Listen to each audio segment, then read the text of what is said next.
നാണക്കേട് കൊണ്ട് പുറത്തിറങ്ങാൻ പറ്റാത്ത പൂർണിമയെ ഞാൻ നിനക്ക് കാണിച്ചു തരാം. എനിക്കും അത് തന്നെയാ വേണ്ടത്. പല തവണ പല രീതിയിൽ അവരെന്നെ അപമാനിച്ചു. എല്ലാത്തിനും കൂടിയുള്ള ശിക്ഷ ആ സ്ത്രീ ഒരുമിച്ച് അനുഭവിക്കണം. ഹലോ തിരുമേനി, ഞാൻ പൂർണിമയാ സംസാരിക്കുന്നത്. തിരുമേനി പൂജയിലാ? അതെയോ? ഞങ്ങൾ കുറച്ച് ദൂരെ ഒരു സ്ഥലത്താ. അത് ശരി. ഇവിടെ ഒരു പ്രത്യേക പൂജയ്ക്ക് വന്നതാ. ആയിക്കോട്ടെ. പൂജ കഴിയുമ്പോൾ അദ്ദേഹം തിരികെ വിളിക്കും. ഇപ്പൊ സംസാരിക്കാൻ പറ്റില്ല. പക്ഷേ ഒരു അത്യാവശ്യ കാര്യം പറയാനായിരുന്നു. എന്താ അത്യാവശ്യ കാര്യമാണെങ്കിലും പൂജ കഴിഞ്ഞേ സംസാരിക്കാൻ പറ്റുള്ളതാണ് അദ്ദേഹം പറഞ്ഞിരിക്കുന്നത്. പൂജ എപ്പോഴത്തേക്കാവും കഴിയാ? അങ്ങനെ കൃത്യസമയം പറയാൻ പറ്റില്ല. അത് അദ്ദേഹത്തിന് മാത്രമേ അറിയൂ.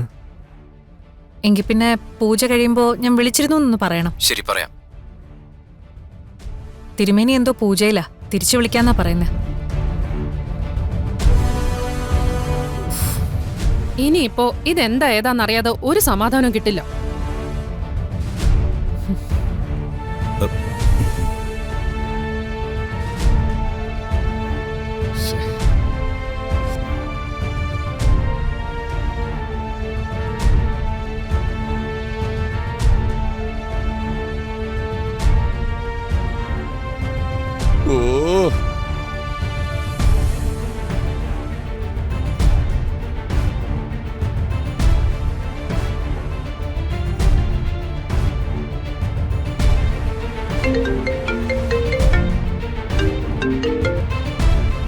ഹലോ, വിഗ്രഹത്തിന്റെ കാര്യം എന്തായി? അത് കുറച്ച് പ്രശ്നത്തില. എന്ത് പ്രശ്നം? വിഗ്രഹം ഇവിടെ നിന്ന് ഇപ്പൊ എടുക്കാൻ പറ്റുമെന്ന് തോന്നുന്നില്ല. എനിക്കതൊന്നും അറിയണ്ട.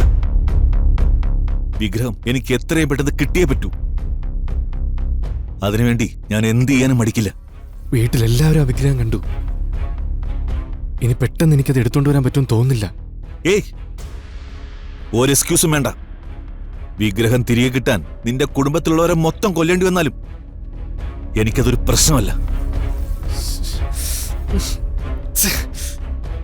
എനിക്ക് കുറച്ച് സമയം താ, ഞാൻ എങ്ങനെയെങ്കിലും കൊണ്ടത് എത്തിച്ചോളാം.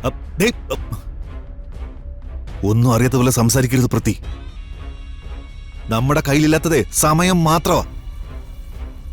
എത്രയും പെട്ടെന്ന് വിഗ്രഹം അയച്ചേ പറ്റൂ.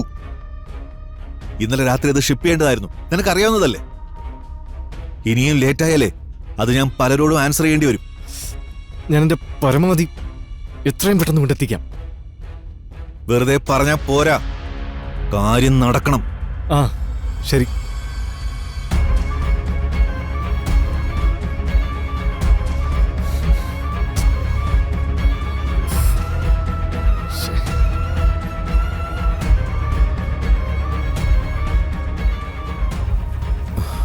ഈ വിഗ്രഹം എങ്ങനെ നമ്മൾ ഇവിടെ നിന്ന് മാറ്റും?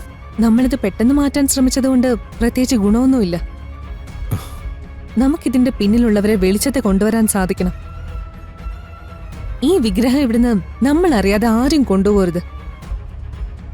മേനോനിത് എത്രയും പെട്ടെന്ന് ഷിപ്പ് ചെയ്തേ പറ്റൂ.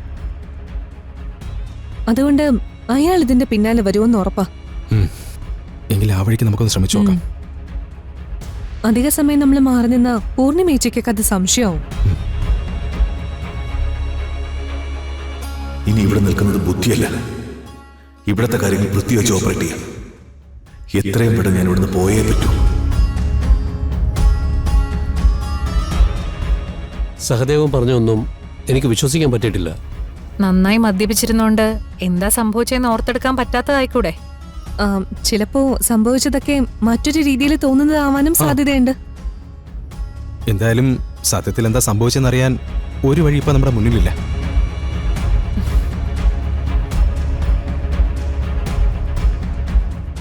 നിങ്ങൾ ഇപ്പോഴും വിഗ്രഹത്തിന്റെ കാര്യം തന്നെ സംസാരിച്ചോണ്ട് നിൽക്കുവാണോ? അതിനി തിരുമേനി വന്ന് നോക്കട്ടെ. ചിലപ്പോ കുടുംബക്ഷേത്രത്തിലെ വിഗ്രഹം ഇവിടേക്ക് തിരിച്ചു വന്നോണെന്ന് നമുക്കറിയില്ലല്ലോ.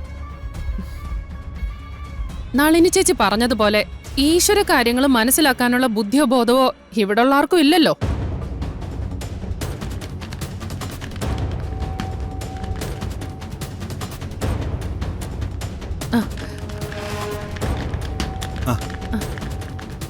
അല്ല ചേട്ടനിതെങ്ങോട്ടാ?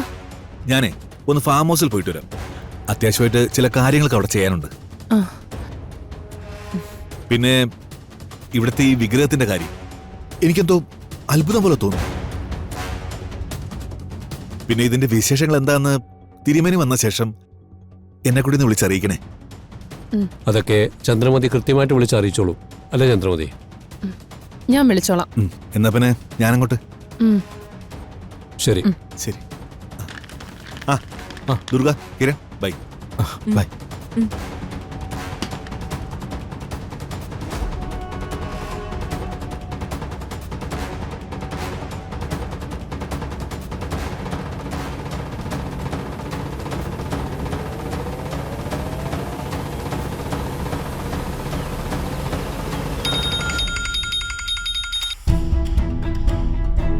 ഹലോ അഷിത, പൂർണിമയ്ക്ക് പണി കൊടുക്കാൻ പറ്റുന്ന ഒരു കാര്യം പറയാനാ ഞാനിപ്പോ വിളിച്ചേ.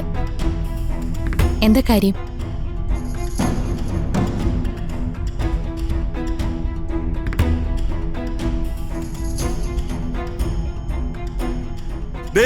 ഏതാണ്ട് ഇതേപോലത്തെ വേഷമാണ് ഇട്ടിരുന്നത്. ഇനി ഈ ബെഡ്റൂമിൽ ഈ വിഗ്രഹം വെക്കണ്ട.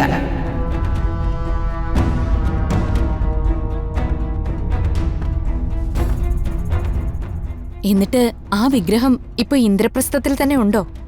അതെ. കുടുംബക്ഷേത്രത്തിലെ പൂജാരി വരുന്നത് വരെ ഇവിടെ വെക്കാനാ പൂർണിമയുടെ തീരുമാനം. നന്നായി. ഇത് പൂർണിമ സ്വന്തം കുഴി സ്വയം കുഴിച്ചത് തന്നെയാ. അതെ. താരുടനെ തന്നെ പോലീസിനെ കൂട്ടി ഇവിടെ വന്ന് വിഗ്രഹം പിടിച്ചെടുക്കണം. അങ്ങനെ ചെയ്ത പൂർണിമയ്ക്ക് കൊടുക്കാൻ പറ്റുന്ന ഏറ്റവും വലിയ ശിക്ഷ തന്നെയായിരിക്കും ഇത്. മനസ്സിലായി. നീ ഇപ്പൊ ഇത് വിളിച്ചു പറഞ്ഞതുകൊണ്ട് നമുക്ക് പൂർണിമയെ നാട്ടുകാരുടെ മുന്നിൽ നാണം കെടുത്താം. അവളുടെ അഹങ്കാരം തീർക്കാൻ ഇതിലും നല്ലൊരു അവസരം ഇനി നമുക്ക് കിട്ടില്ല. അഷിത ധൈര്യമായിട്ടിരുന്നോ. നാണക്കേട് കൊണ്ട് പുറത്തിറങ്ങാൻ പറ്റാത്ത പൂർണിമയെ ഞാൻ നിനക്ക് കാണിച്ചു തരാം. എനിക്കും അത് തന്നെയാ വേണ്ടത്. പല തവണ പല രീതിയിൽ അവരെന്നെ അപമാനിച്ചു. എല്ലാത്തിനും കൂടിയുള്ള ശിക്ഷ ആ സ്ത്രീ ഒരുമിച്ച് അനുഭവിക്കണം. അത് ഞാൻ ഏറ്റു.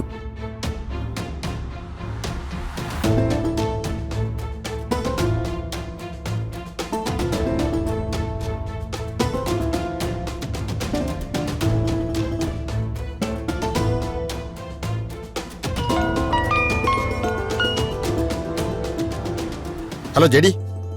സർ, വളരെ പ്രധാനപ്പെട്ട ഒരു കാര്യം പറയാനാണ് ഞാനിപ്പോ വിളിച്ചത്. പറഞ്ഞു. നമ്മൾ അന്വേഷിച്ചുകൊണ്ടിരുന്ന 5ാമത്തെ വിഗ്രഹം ഇവിടെ എത്തിയിട്ടുണ്ട്.